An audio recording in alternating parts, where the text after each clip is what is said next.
কেন্দ্রীয় সরকারের বঞ্চনা প্রতিশ্রুতি ভঙ্গের প্রতিবাদে চলতি মাসের ২৭ তারিখ থেকে ৩০ তারিখ পর্যন্ত বাইক র্যালি ও সমাবেশ কর্মসূচি গ্রহণ করেছে মালদা জেলা তৃণমূল। রবিবার এমনই কর্মসূচি নজরে এলো বামনগোলা ব্লকে। এদিন বামনগোলা ব্লক তৃণমূলের পক্ষ থেকে বাইক র্যালির আয়োজন করা হয়, যা বামনগোলা ব্রিজ থেকে শুরু হয়ে বিভিন্ন এলাকা পরিক্রমা করে। বাইক র্যালিতে নেতৃত্ব দেন বামনগোলা ব্লক তৃণমূলের সভাপতি অশোক সরকার। তিনি অভিযোগ করে বলেন, কেন্দ্রের বিজেপি সরকার রাজ্যের তৃণমূল সরকারকে নানাভাবে বঞ্চনা করছে। ১০০ দিনের কাজ ও আবাস যোজনার টাকা আটকে রেখেছে। কেন্দ্রীয় সরকার তার কোনো প্রতিশ্রুতি পূরণ করছে না। এর প্রতিবাদে সাধারণ মানুষ ক্ষিপ্ত হয়ে বিজেপির বিরুদ্ধে আজ পথে নেমেছেন, বাইক র্যালি করছেন। ব্লক তৃণমূল কংগ্রেসের ব্যবস্থাপনায় ২৭ তারিখ থেকে এই র্যালি স্টার্ট হয়েছে গোটা মালদা জেলার বিভিন্ন প্রান্ত চষে। আজকে আমরা ২৮ তারিখ সকাল ১০টায় বামনগোলা ব্লকের বামনগোলা ব্রিজে আমরা গাজল সভাপতির নেতৃত্বে যে বিশাল র্যালি আসছিল, সেই র্যালিকে রিসিভ করে আমরা বামনগোলার বিভিন্ন প্রান্ত চষে আমরা আমাদের র্যালিকে হবিপুরের হাতে ১২ মাইলে তুলে দেব। কেন্দ্র যে দ্বিচারিতা করছে ১০০ দিনের টাকা এবং আবাস যোজনা, গরিব মানুষের খেটে খাওয়া মানুষের যে বাড়ির ছাদের টাকা কেন্দ্র সরকার দিচ্ছে না, গ্রামীণ রাস্তার টাকা দিচ্ছে না, এর তীব্র প্রতিবাদ। বাংলার প্রতি বঞ্চনা আমরা সহ্য করব না। তাই বাংলার বিভিন্ন প্রান্তের মানুষ যেভাবে খেপেছে, আমাদের বামনগোলা ব্লকের মানুষজন, আপামর জনগণ ক্ষিপ্ত হয়ে আজ রাজপথে নেমেছে। আগামী ৩১শে জানুয়ারি বুধবার মালদা সফরে আসছেন মুখ্যমন্ত্রী মমতা বন্দ্যোপাধ্যায়। তাই মুখ্যমন্ত্রী সফরের প্রাক্কালে শনিবার রাতে গাজল গ্রামীণ হাসপাতালকে স্টেট জেনারেল হাসপাতালে উন্নতিকরণের কাজ খতিয়ে দেখলেন জেলা স্বাস্থ্য দপ্তরের আধিকারিকরা।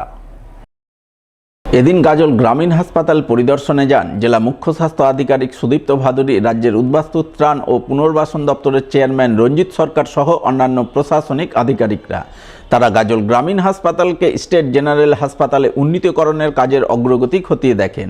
গ্রামীণ হাসপাতালকে স্টেট জেনারেল হাসপাতালে উন্নীতকরণের জন্য নতুন করে ১০০ বেডের হাসপাতাল ভবন তৈরির কাজ খতিয়ে দেখেন।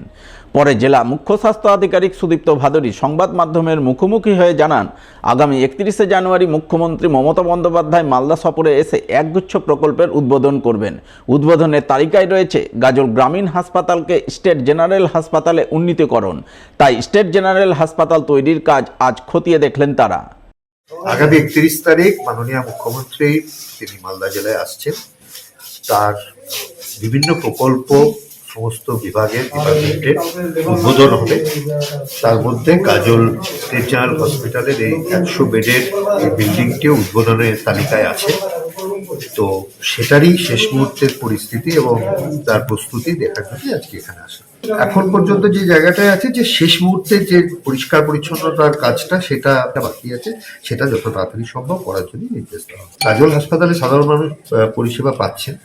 আমরা চেষ্টা করছি সেটা হচ্ছে ১ ফেব্রুয়ারি থেকে অন্তত কিছু মানুষ অন্তত যাতে ওই হাসপাতালের বদলে আরেকটু ভালো জায়গায়, আরেকটু ভালো বেডে মানুষ পরিষেবা পাওয়ার জন্য ভর্তি হওয়ার জায়গায় যেতে পারে। সেই জায়গাতেই আমাদের লক্ষ্যে এই কাজগুলো এগোনো। সাংসারিক অশান্তির জেরে এক গৃহবধূকে শ্বাসরোধ করে হত্যার অভিযোগ উঠল স্বামী সহ শ্বশুরবাড়ির লোকজনেদের বিরুদ্ধে।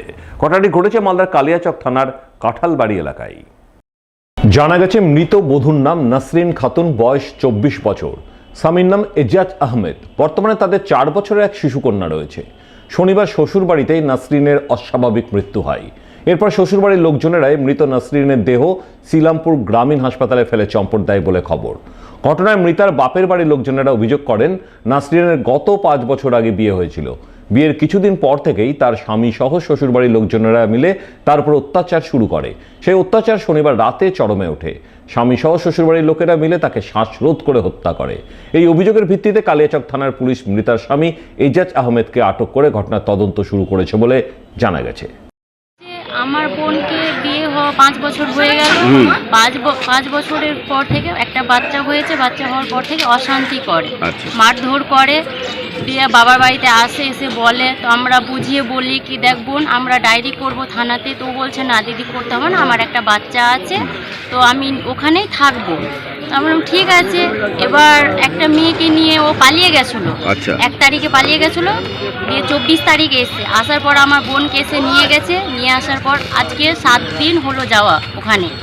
যাওয়ার পরে এই ঘটনাটা হয়েছে। আমরা মনে করছি কি ও নিজে থেকে খুন করেছে, ওর ফ্যামিলি নিয়ে খুন করেছে। আমরা শাস্তি চাইছি। আমরা আমার বোনকে যখন করেছে তখন আমরা তো শাস্তি চাইবই, ওর যেন শাস্তি হোক।